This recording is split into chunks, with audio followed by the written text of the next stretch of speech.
Ini pentingnya teman-teman. Ayo dihidupkan cinta pada Rasulullah itu dalam diri kita. Berarti di batin kita, di kolbu kita ada Rasulullah. Nah, kalau sudah ada makhluk yang paling dicintai Allah itu dalam batin kita, ya insya Allah. Mengaji hening bersama Dr. Fahrudin Faiz. Mari kita simak. Assalamualaikum warahmatullahi wabarakatuh. Bismillahirrahmanirrahim. Alhamdulillah, mari kita maknai hujan ini sebagai rahmat. Jangan dimaknai hujan sebagai penghalang. Jadi hujan itu fakta. Kita membacanya sebagai rahmat atau sebagai penghalang, itu pikiran kita. Kalau bahasa filsafatnya itulah makna. Maka mari kita maknai hidup kita. Apa saja fakta yang terjadi yang kita temui secara positif. Biar kita bahagia. Kita diberi apa saja oleh Allah, ayo dibaca secara positif. Biar apapun yang diberikan oleh Allah itu melahirkan syukur. Misalnya, wah waktunya ngaji kayak gini, hujan kok yo ngantuk ya. Nggak apa-apa, fakta ngantuk itu bacalah sebagai rahmatnya Allah. Alhamdulillah aku masih dikaruniai ngantuk. Bayangkan kalau makhluk Allah yang namanya ngantuk itu nggak ada. Begitu kalian pingin tidur langsung tiba-tiba pules, itu kan lebih merepotkan lagi. Karena ada ngantuk, kalian nyari-nyari posisi untuk bisa dapat tempat tidur yang enak. Apapun itu, ayo dibaca. Tidak ada makhluknya Allah, ciptaannya Allah itu yang tidak bisa jadi jalan untuk kita bersyukur dan tambah dekat sama Allah. Bahkan yang mungkin menurut kita negatif. Wah, saya sakit Pak, tidak bisa hadir ngaji. Sakit itu bisa kalian baca sebagai musibah, meskipun bisa juga kalian membacanya, Alhamdulillah saya sakit Pak, dosane berkurang. Alhamdulillah saya sakit Pak, sekarang saya ngerti betapa manfaatnya kesehatan. Nah itu caranya ya, biar hidupnya tidak gampang sumpek, tidak gampang galau, gelisah. Mari kita baca. Wong yo label itu kan dari kita. Makna itu kan dari kita. Bahkan fakta-fakta yang paling pahit sekalipun bisa kita bunyikan dengan makna yang positif. Tentu saja mungkin kalau yang jelek, yang pahit, memaknainya ini adalah pelajaran biar besok tidak begitu lagi. Oke, baik. Ini kalau Syekh Abdul Qadir Jailani lagi pengajian kok hujan, hujannya disuruh berhenti. Ya kan ada ceritanya begitu, beliau langsung teriak, wahai hujan berhenti, ini orang-orang mau belajar. Nah, itu Syekh Abdul Qadir Jailani. Baik, kalau kita ya kita nikmatilah. Kalau doanya Rasulullah, soyiban nafi'an. Semoga yang hadir, yang tercurah dari langit malam hari ini itu adalah curahan yang bermanfaat, curahan anugerahnya. Oke, bismillah kita mulai ya. Malam hari ini sebenarnya tidak harus berpikir panjang-panjang, wong temanya tema cinta pada Rasulullah. Harusnya saya tidak ngomong banyak, mungkin di depan sini kita sholawatan bareng-bareng atau apa. Harusnya ngono. Neng yo susah nanti rekamannya ya.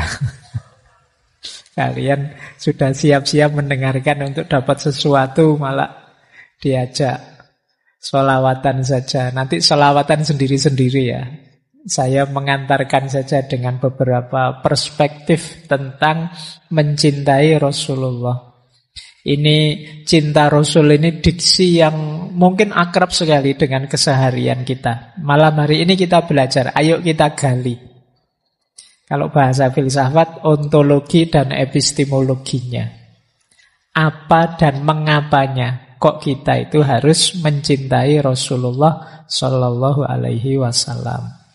Dari betapa mulianya Rasulullah, betapa filosofisnya hadirnya Nabi, betapa dalamnya Nur Muhammad minggu lalu. Malam hari ini kita wujudkan itu semua secara konkret dalam diri kita dengan cara mencintai Rasulullah. Bismillah ya, kita mulai.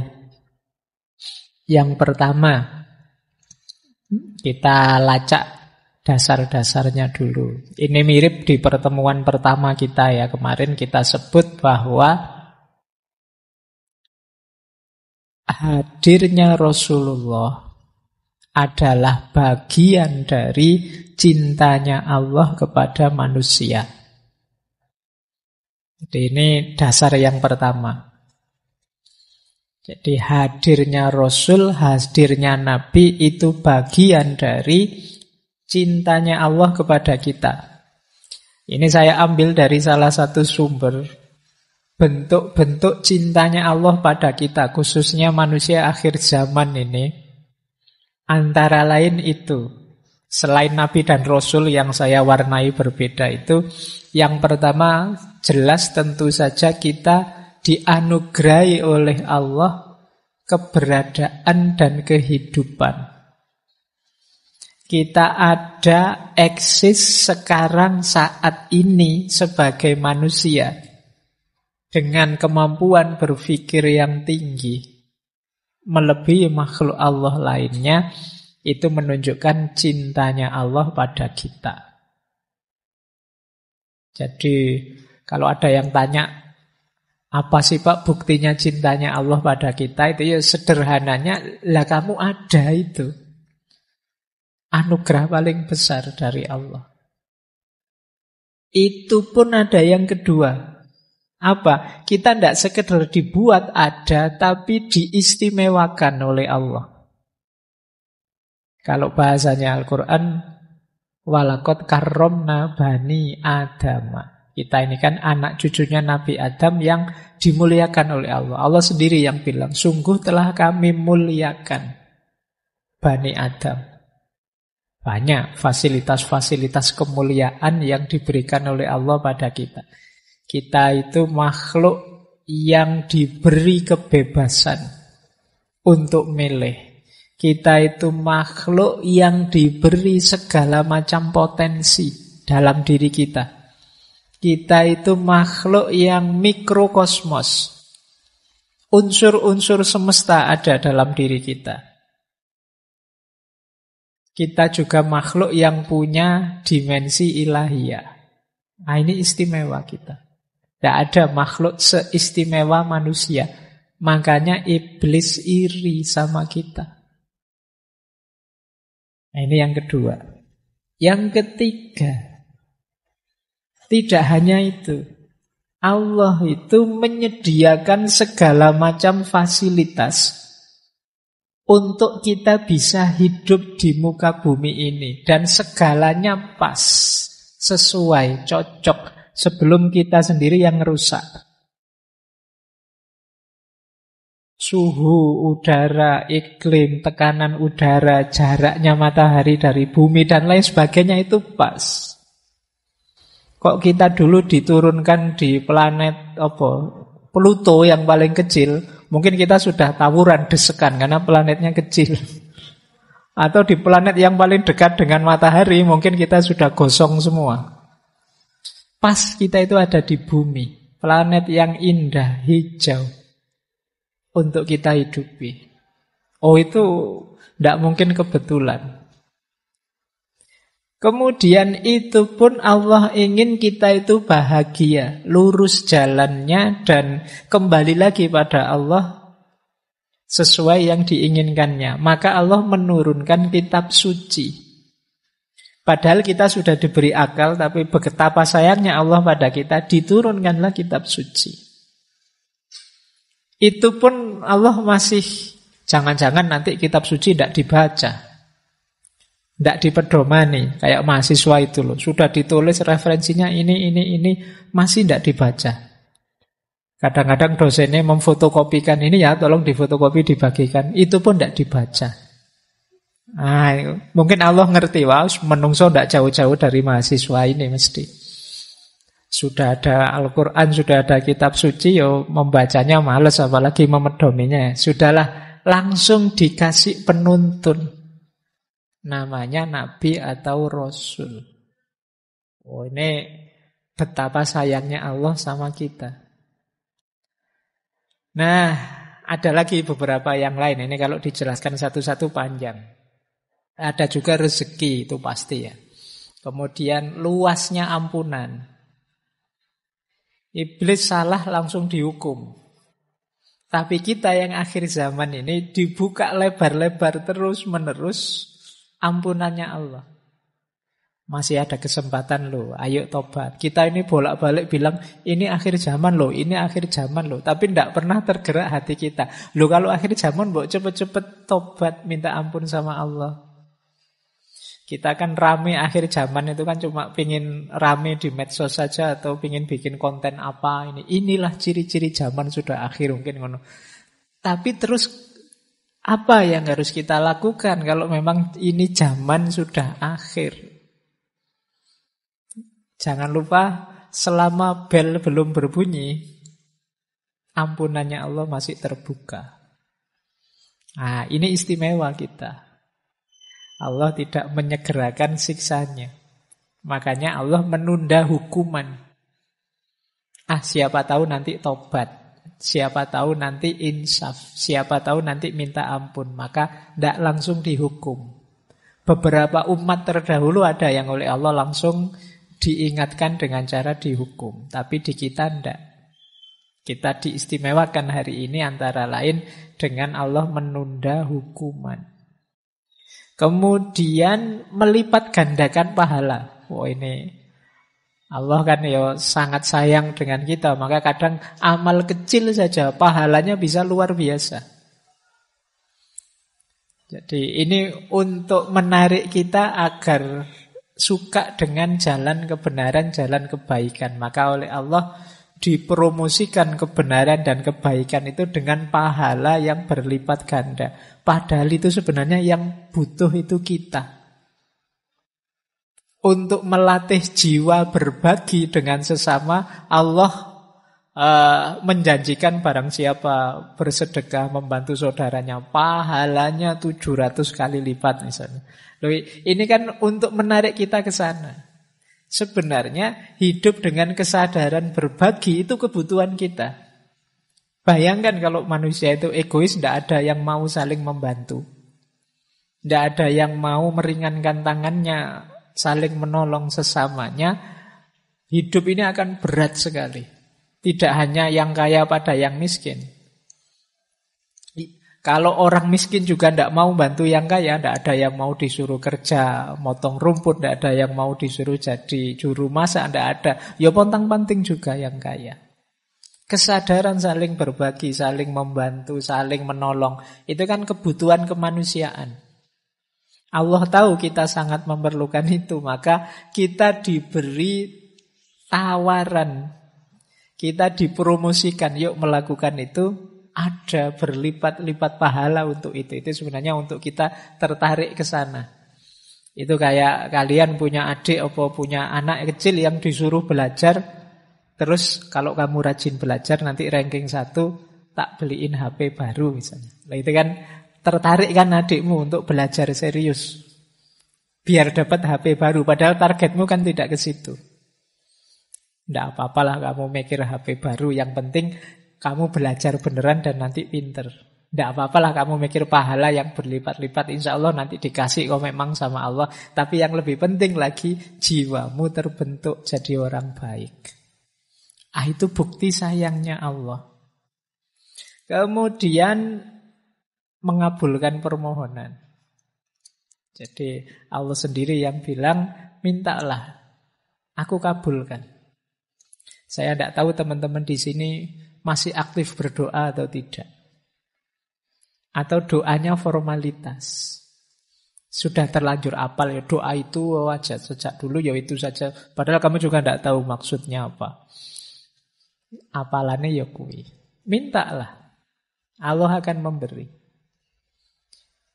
Nah, ya dengan syarat dan ketentuan tertentu ya. Syarat dan ketentuan berlaku. Karena mungkin nanti teman-teman bisa kembali ke sesi dulu kita pernah membahas tentang filosofi doa. Kemudian ya kita diberi ujian, kita diberi peringatan. Jadi Allah itu sering menegur kita. Kita saja yang tidak sadar. Peringatan dan teguran Allah itu bentuknya tidak selalu sakit ataupun tidak selalu hal-hal yang kita tidak suka. Kadang-kadang sesuatu yang enak, sesuatu yang nyaman. Itu juga sebenarnya ujian untuk kita.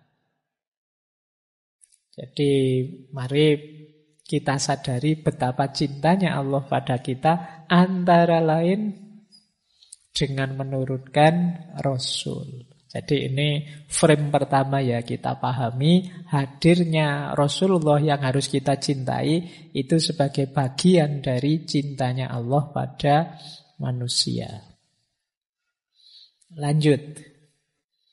Nah, kalau cintanya manusia pada Rasulullah itu hakikatnya juga bagian dari cintanya manusia pada Allah. Kadang ada orang tanya, Pak, saya itu cintanya Allah sajalah, tidak pakai yang lain. Lah Rasulullah tidak, wong ya Allah saja, tidak begitu cara berpikirnya. Jadi cinta kita pada Rasulullah itu bagian dari cinta kita kepada Allah. Jadi lingkaran besarnya adalah cinta pada Allah. Yang bagian dari kecintaan kita pada Allah itu cinta kita pada Rasulullah.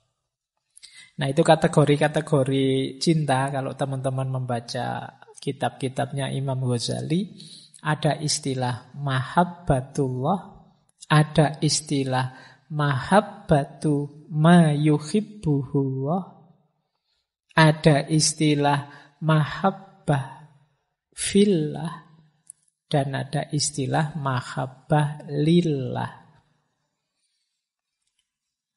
Nah ini mari kita pelajari pelan-pelan biar tidak keliru.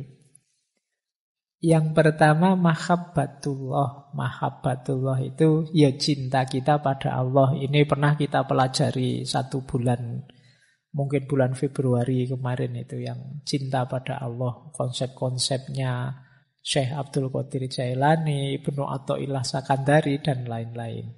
Itu mahabbatullah.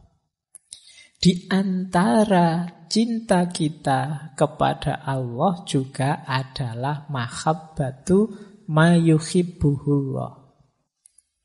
Cinta pada yang dicintai oleh Allah. Pak, saya cinta Allah saja, tidak cinta yang lain-lain. Harusnya tidak begitu. Saya cinta Allah dan semua yang dicintai oleh Allah, saya juga cinta. Termasuk Rasulullah. Maka saya cinta kebaikan, saya cinta kebenaran, saya cinta kemanusiaan dan lain sebagainya. Karena hal-hal itu dicintai Allah. Termasuk Allah sangat mencintai kekasihnya nomor 1 namanya Muhammad. Itu yang disebut mahabbatu ma yuhibbuhullah. Yo kayak kalian kalau punya pasangan, punya pacar misalnya, itu kan biasanya kalian tidak hanya seneng pasanganmu saja, tapi hal-hal yang berhubungan dengan pasanganmu kan kamu juga ikut seneng. Kadang-kadang awalnya kamu tidak seneng, tapi lama-lama ikut seneng juga. Pacarmu suka drama Korea, awalnya kamu tidak suka opo drama Korea itu. Aktor dan aktrisnya kok sama-sama cantik, misalnya. Nah, tapi karena harus menemani, lama-lama ya ikut seneng. Jadi biasanya hal-hal yang dicintai oleh yang kamu cintai, kamu juga akhirnya menyukai juga. Nah, mahabbatu ma yuhibbuhullah itu gambarannya semacam itu. Saya mencintai Rasulullah karena apa? Rasulullah itu sangat dicintai oleh Allah. Nanti ada orang yang pakai logika, opo pantes ya saya itu mencintai Allah, wong kelakuanku kayak gini. Sudahlah saya minta diantarkan saja oleh Rasulullah yang sangat dicintai oleh Allah. Nah ini namanya mahabbatu ma yuhibbuhullah. Cinta pada apa yang dicintai oleh Allah. Ini nanti sebenarnya luas. Termasuk mungkin kita menyayangi sesama, menyayangi alam semesta, semua makhluknya Allah. Itu kan termasuk ma yuhibbuhullah. Apa yang dicintai oleh Allah. Oke, berarti memang perilaku-perilaku, sikap, pikiran yang isinya kebencian-kebencian terhadap makhluk Allah apapun dan manapun kita harus hati-hati. Karena tentunya Allah sebagai pencipta mencintai ciptaannya yang mana saja. Jangan sampai kebencian kita pada makhluknya Allah yang mana saja membuat Allah murka. Karena betapapun semua makhluk ya ciptaannya Allah. Oke, baik. Itu yang kedua ya. Kalau mahabbah fillah itu mencintai Allah ya di jalan Allah. Itu mahabbah fillah. Itu kan kadang-kadang teman-teman kan sekarang banyak yang pakai kalimat ikhwani fillah. Wah. Fillah itu berarti memang di jalannya Allah. Kalau mahabbah lillah itu mencintai Allah dalam hal-hal yang mungkin ini sebenarnya tidak letterlek jalannya Allah, tapi bisa mengantarkan kita pada Allah. Misalnya, saya suka baca buku malam-malam karena Allah suka dengan belajar. Dan saya membacanya ini karena Allah. Lillah itu kan artinya karena Allah. Jadi melakukan sesuatu atau menyukai sesuatu karena Allah. Itu juga bagian dari cinta kepada Allah. Aku menyukaimu karena Allah. Makanya kayak kita pacaran yang syar'i ya. Kita misalnya itu kamu kan harus ngatur kan, tidak boleh macam-macam kalau syar'i itu. Tidak boleh pegang tangan, tidak boleh lihat aurat, tidak boleh deket-deketan. Nah, kan. Nah, kenapa begitu? Karena lillah. Aku melakukan ini karena Allah. Nah, nanti kamu atur sendirilah. Mungkin lewat WA saja, tidak usah pakai selfie-selfie, tidak usah pakai. Atau yang syar'i itu kalau pas mau memulai apel pacaran, kita mulai dengan berdoa, baca Fatihah dulu. Kayak ngaji filsafat itu. Oke, itu lillah namanya, karena Allah. Baik. Ini sudah dijelaskan dulu waktu kita membahas tema mahabbatullah. Jadi cinta Rasul itu mahabbatu ma yuhibbuhullah dan juga bagian dari hubbullah, cintanya Allah pada manusia. Nah, ini teori yang awal. Kita lanjut. Nah, ini saya senang kalimat ini. Ini kalimatnya Syekh Jami' yang dulu pernah kita ngaji. Yusuf Zulaikha. Ini kalimat menarik. Jadi, waktu Nabi Yusuf sudah sukses, itu beliau bertemu lagi dengan Zulaikha yang sudah tidak lagi jadi putri, sudah jadi orang biasa yang mengenaskan nasibnya, sudah tidak secantik dulu lagi, bahkan sudah tua. Nah ini terus ada pernyataan semacam ini dari Allah. Ceritanya Nabi Yusuf itu, ini Zulaikha yang dulu ya, kok masih hidup ya? Mungkin begitu bahasanya. Mungkin kalau kamu ketemu mantanmu, ketemu lagi, kamu kok tambah mengenaskan sekarang. Nah, ini kalau di Syekh Jami' wong itu novel ya. Jadi, tapi kalimat ini dalam maknanya. Jadi kata Allah begini, kenapa kok belum meninggal si Zulaikha ini. Kan dia sempat memfitnah Nabi Yusuf. Kata Allah, aku belum mengambilnya. Sebab dalam dirinya terkandung cinta kepada orang yang juga aku cintai.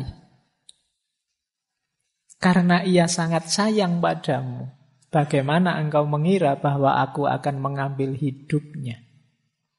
Matanya yang menangis memberikan kesaksian akan cintanya. Meski sepanjang hidupnya kubuat dia putus asa. Nah, kini aku akan membuatnya kembali muda. Ia telah memberikan kepadamu jiwanya yang sangat berharga. Jika aku sekarang memberkainya, jadikan ia sebagai bagian jiwamu. Nah, kalau di novelnya Jamik kan kemudian menikah Yusuf Zulaikha ini. Jadi kenapa sih kok Allah tidak mengambil tindakan pada Zulaikha ini? Karena Allah sayang, cinta sama Nabi Yusuf, sementara dalam hatinya Zulaikha ada Nabi Yusuf. Tidak mungkin aku menghancurkan dia. Karena dalam hatinya ada dirimu, sementara aku sangat mencintainya. Ini pentingnya teman-teman. Ayo dihidupkan cinta pada Rasulullah itu dalam diri kita. Berarti di batin kita, di kolbu kita ada Rasulullah. Nah, kalau sudah ada makhluk yang paling dicintai Allah itu dalam batin kita, ya insya Allah seperti firman-Nya Allah pada Nabi Yusuf ini. Apa ya tega aku melakukan yang menyakitkan pada dirinya, wong dalam hatinya ada dirimu yang aku cintai. Nah, ini silahkan teman-teman pakai logika ini kalau ada yang tanya, kenapa sih kita harus mencintai Rasulullah, kenapa kita memperbanyak sholawat dan lain sebagainya. Dalam rangka apa? Menghidupkan Rasulullah dalam diri kita. Menghidupkan kemuhammadan kalau pakai diksi minggu lalu. Berarti apa? Ada yang paling disayangi Allah dalam diri kita. Kalau yang paling disayangi Allah dalam diri kita hadir, tentu saja Allah akan sayang pada kita. Nah, meskipun mungkin yang datang ke kamarmu itu tidak suka sama kamu, tapi kan akhirnya datang sama kamu juga. Nah, itu cara berpikirnya begitu. Nah, ini saya ambil dari kisahnya Yusuf dan Zulaikha dari Syekh Abdurrahman Jami. Tapi memang ada juga kisah nyata. Kalau tadi kan karangannya Syekh Jami. Kisah nyata tentang Rasulullah. Ini saya baru saja dapat tadi sore. Jadi ada seorang ulama bernama Syekh Isa Bayanuni. Beliau ini dari desa Bayanun di kota Aleppo, Suriah. Syekh Isa ini sangat mencintai Rasulullah. Sampai satu ketika beliau bermimpi bertemu Rasulullah. Rasulullah terus bilang padanya, wahai Bayanuni, kami sudah menyiapkan tempat untukmu di dekat kami. Nah, setelah itu Syekh Isa ini berangkat haji ke Mekah. Ziarah di makamnya Rasulullah. 3 hari setelah ziarah beliau sakit terus wafat. Dimakamkan di pemakaman Baqi Madinah tahun 43. Tidak lama, beberapa tahun setelah wafat, makam beliau dibongkar. Karena biasa kalau di sana kan makam itu ditumpuk-tumpuk. Dan ternyata jasad beliau masih utuh. Meskipun sudah beberapa tahun. Orang-orang takjub. Tapi terus orang-orang paham. Kenapa kok bisa begitu? Dari syair beliau sendiri. Jadi beliau menulis syair yang sangat indah, yang maknanya ternyata persis sama dengan yang dialami. Jadi beliau nulis syair seperti ini. Jasadun tamakkana hubbu Ahmadin fihi tawahi innal ardo la tablihi. Jasad yang menyimpan cinta pada Ahmad atau Nabi Muhammad, demi Allah tak akan pernah dimakan bumi. Au kaifa yablihi turab wa hubbuhu fi qalbihi wa madkhuhu fi fihi.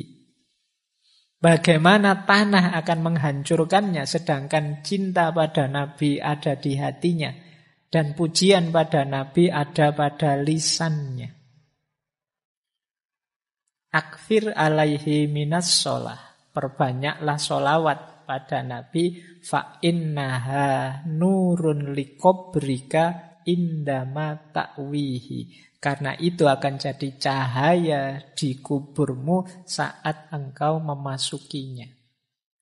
Nah, ternyata beliau sendiri yang nulis syair seperti ini dalam rangka cintanya pada Rasulullah. Dan oleh Allah bunyi syair ini dibuat persis sama dengan kondisi beliau sendiri. Kalau ini kisah nyata. Nah, baik. Ini logikanya sama. Jadi kalau dalam diri kita ada cinta pada Rasulullah, kalau Rasulullah hidup di hati kita, bahkan tanah pun tidak akan berani menghancurkan kita. Kalau mulut kita terbiasa memuji kekasihnya Allah, ya tanah juga tidak akan berani menghancurkan jasad mulut kita. Nah, ini cara berpikirnya saat itu.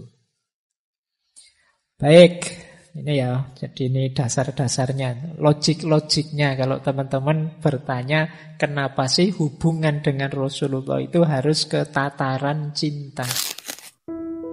Terima kasih sudah menyimak. Semoga channel Mengaji Hening bersama Dr. Fahrudin Faiz selalu bisa memberikan ilmu, motivasi, dan kebermanfaatan. Salam sehat dan bahagia.